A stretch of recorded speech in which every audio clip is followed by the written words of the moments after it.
we were talking about the sexual assaults that happened in Cologne in Germany on New Year's Eve, and more women have been coming forward saying that they have been sexually assaulted in the crowd by men of mostly, they're saying, North African appearance. We're obviously not saying that there weren't some white men involved in this, but mostly of North African appearance. And Saira was talking about when she was filming and a similar thing happening.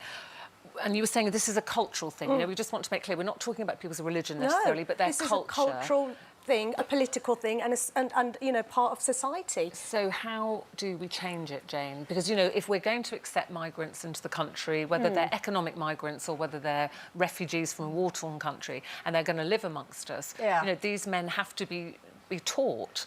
We don't treat women like this. Well, I think we have to change our mindset. I mean, one of the other stories coming out of Germany that's causing a big rumpus is that certain schools where there are migrant camps that have opened up nearby, the German girls that go to school are being told to cover up so they don't offend.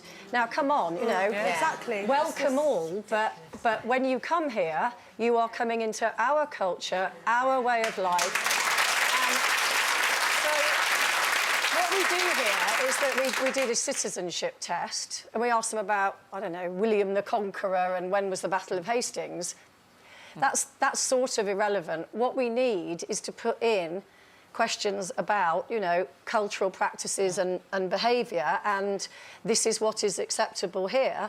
And if you are in this country, yes, you can practice your religion, yes, you can live as you wish, but these aspects of your culture do not play into this society. And what about women? And not bury our heads in the sand. Look, you know, and not bury our heads in the sand. You know, when these reports came out, you know, the German government, the broadcaster, did not mention this as an issue. That is the problem. You know, how can you address it if you don't say, actually, a lot of these men come from cultures where this kind of thing, they can get away with it. What about women within those cultures and societies? Do they have a voice?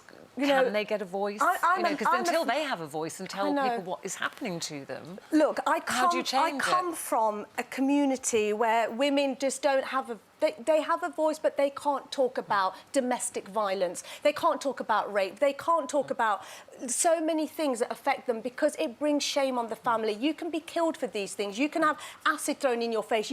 There's so much at risk. So what everybody does is they just cover it up and it'll go away. And, you know, we have got to empower these women to say, you have to come forward because this is wrong. Other women don't experience it. You shouldn't have to experience it either. And I'm just hoping I'm doing my bit, just saying, I'm still here.